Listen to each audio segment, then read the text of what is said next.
Assalamualaikum warahmatullahi wabarakatuh. Di sini kami dari kelompok 4 akan membawakan sebuah tugas presentasi yang berjudul magnet. Dan kami terdiri atas 4 orang. Saya sendiri bernama Aditya dan 3 rekan saya bernama Ihsan, Andri, dan Feby. Di dalam magnet ini yang perlu kita ketahui adalah bahwa kami akan membahas tentang yang pertama, definisi magnet, kegunaan magnet, elektromagnet.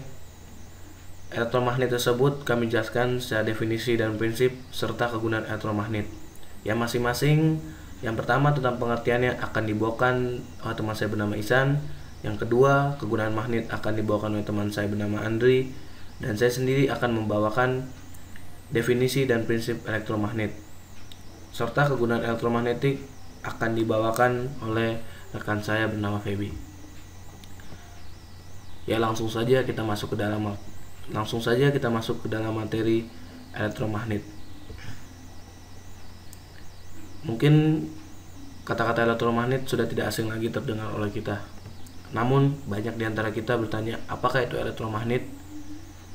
Elektromagnet adalah sebuah prinsip pembangkitan magnet dengan menggunakan arus listrik, atau yang dapat disingkat adalah pembuatan magnet dengan menggunakan listrik. Secara definisi, mengalirkan arus listrik searah pada kawat konduktor yang dililitkan pada besi lunak. Kekuatan magnet seperti ini tergantung dari jumlah lilitan besarnya kuat arus listrik yang mengalir. Jadi sebuah elektromagnet juga berpengaruh dari jumlah lilitan dan besarnya kuat arus listrik. Itu sangat mempengaruhi ke elektromagnetik suatu magnet. Aplikasi praktisnya dapat kita temukan pada motor listrik, speaker, relay, dan lain sebagainya. Dan untuk aplikasinya secara lebih jelasnya akan dipresentasikan oleh teman saya. Prinsip elektromagnet. Jadi sebuah prinsip elektromagnet dapat kita lihat seperti gambar 1. Setelah kita perhatikan gambar 1, ada sebuah tanda silang atau X pada sebuah gambar tersebut, dan ada garis gaya di sekeliling magnet tersebut. Itulah apa yang disebut sebagai prinsip elektromagnetik, yaitu di mana di sekeliling kawat timbul garis gaya magnet yang melingkar. Tetapi garis gaya magnet sebenarnya tidak bisa kita lihat oleh kasat mata. Garis gaya magnet hanya dapat kita lihat dengan menggunakan beberapa material tertentu. Material-material tertentu tersebut seperti serbuk besi dan kompas. Jadi secara terperinci, prinsip elektromagnetik adalah sebuah garis gaya magnet yang timbul di sekeliling kawat karena diberikan arus listrik. Selanjutnya yaitu tentang garis gaya magnet. Ini adalah garis gaya magnet. Dapat kita lihat di sini adalah ada sebuah kawat penghantar dan ada sebuah arus ke atas yang berwarna merah tersebut, dan yang mengelilinginya yang berwarna hijau. Yang berwarna hijau itu adalah garis gaya magnet yang membentuk selubung seputar kawat berarus. Dan arus listrik yang menuju ke atas yang berwarna merah tersebut itu akan membentuk garis gaya magnet, tetapi arah medan magnet di sekitar penghantar sesuai dengan arah putaran skrup. Jadi garis gaya magnet ini sesuai dengan aturan atau prinsip putaran skrup yang akan saya jelaskan pada slide berikutnya. Prinsip putaran skrup ini seperti yang dikemukakan oleh James Clerk Maxwell pada tahun 1831. Secara terperinci, garis gaya magnet kesimpulannya adalah apabila arah arus ke depan atau meninggalkan kita, maka arah medan magnet searah putaran skrup ke kanan. Sedangkan bila arah arus ke belakang atau menuju kita, maka arah dari medan magnet tersebut adalah ke kiri. Itulah yang dapat kita simpulkan dari garis gaya magnet. Selanjutnya, prinsip putaran skrup. Prinsip putaran skrup ini sangat berpengaruh terhadap garis gaya magnet yang saya jelaskan pada slide sebelumnya. Dalam prinsip putaran skrup ini sangat mirip sekali dengan hukum tangan kanan. Seperti hukum tangan kanan yang menggenggam, di mana arah ibu jari menyatakan arah arus listrik yang mengalir pada kawat, maka keempat arah jari menyatakan arah dari garis gaya elektromagnet yang ditimbulkan. Jadi secara kesimpulan, prinsip putaran skrup ini sangat mirip sekali dengan hukum tangan kanan, yang dimana ibu jari menyatakan arus listrik dan keempat jari menyatakan arah dari garis gaya elektromagnet. Tentunya hukum tangan kanan akan saya jelaskan pada slide berikutnya.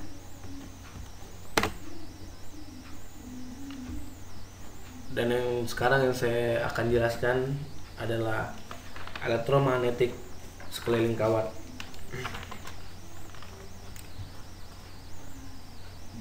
Dalam elektromagnetik sekeliling kawat tersebut, kita melihat ada dua kawat pengantar, yang satu dengan titik dan yang satu dengan tanda silang.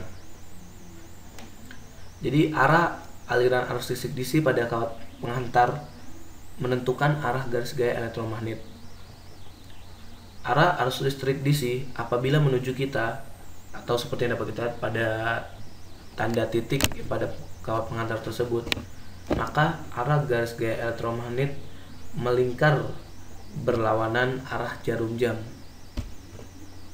Ketika arah arus listrik DC meninggalkan kita, atau tanda silang pada penampang kawat, garis gaya elektromagnet yang ditimbulkan melingkar searah dengan jarum jam, atau sesuai dengan model mengencangkan skrup.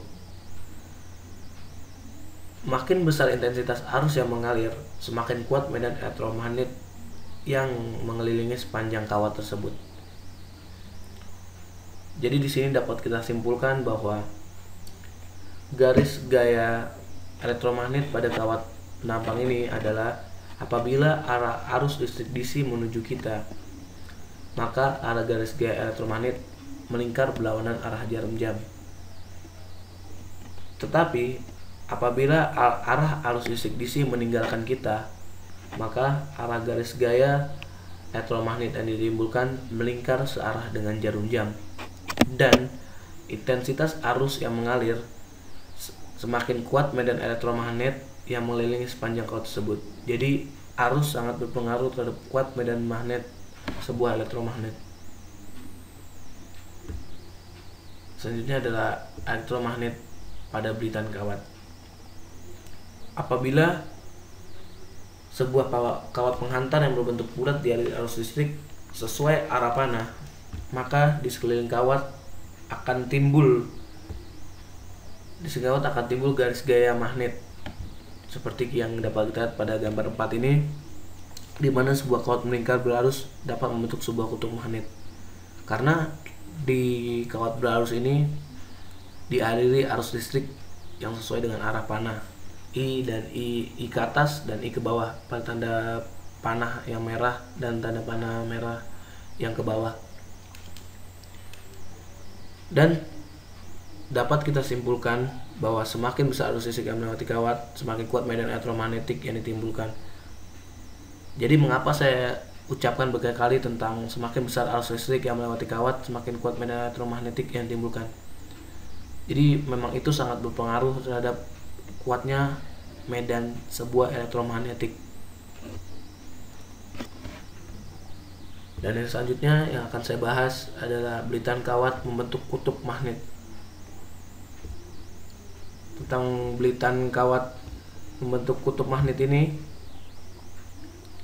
adalah jika sebuah kawat pengantar berbentuk bulat dialiri arus listrik atau sesuai arah panah, maka di sekeliling kawat timbul garis gaya magnet yang arahnya secara gabungan membentuk kutub utara dan kutub selatan.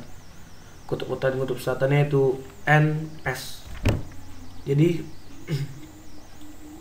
di sekeliling kawat timbul garis gaya magnet yang arahnya secara gabungan membentuk kutub utara dan kutub selatan. Makin besar arus listrik yang melewati kawat, maka akan semakin kuat medan elektromagnet yang ditimbulkan.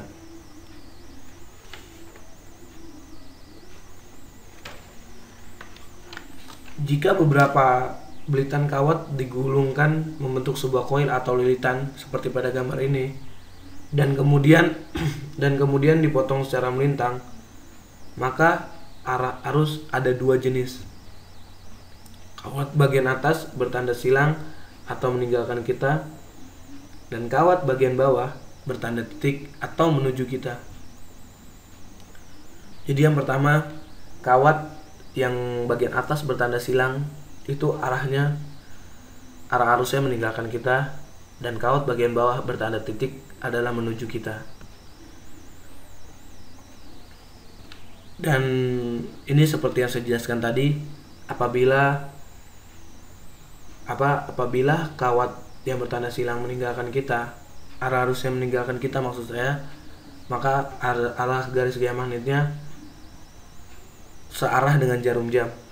Tapi apabila arah arus listriknya menuju kita, maka arah garis gaya magnetnya berlawanan dengan jarum jam. Yang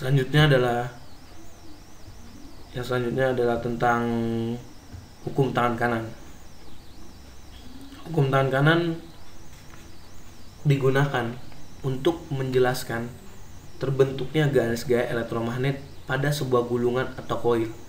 Sebuah gulungan atau koil itu seperti yang saya gambarkan pada slide tadi, yaitu seperti ini.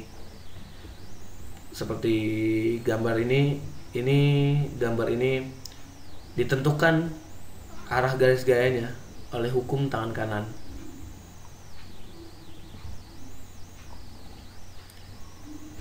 Dan di sini juga saya taruh slide gambar, inilah hukum tangan kanan. Di mana dalam hukum tangan kanan ini arah arusnya ditunjukkan sesuai dengan 4 jari tangan kanan, sedangkan kutub magnet yang dihasilkan ditunjukkan dengan ibu jari untuk arah kutub utara dan kutub selatan arah lainnya.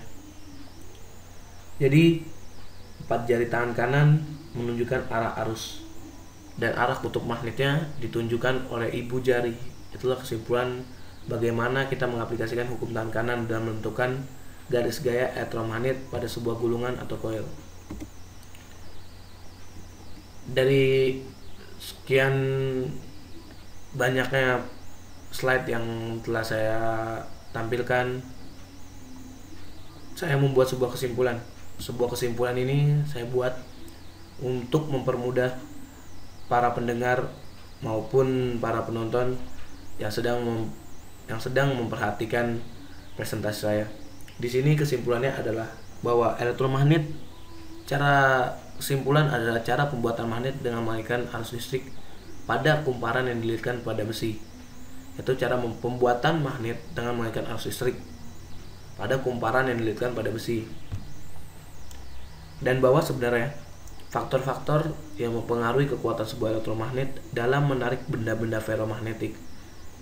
Dan maksud saya tentang benda-benda ferromagnetik ini adalah benda-benda seperti yang dapat ditarik oleh elektromagnet, seperti serbuk besi dan lain sebagainya. Jadi benda ferromagnetik itu benda yang akan membentuk garis gaya magnet di sekitar elektromagnet, karena secara kasat mata tidak dapat terlihat oleh kita garis gaya magnet. Jadi kita memerlukan benda ferromagnetik untuk melihat garis gaya magnet tersebut. Dan faktor yang mempengaruhi yaitu yang pertama, jumlah lilitan yang dimiliki, dan yang kedua, panjang inti atau paku, dan yang ketiga adalah kuat arus yang melampaui atau melalui kumparan atau elektromagnet tersebut.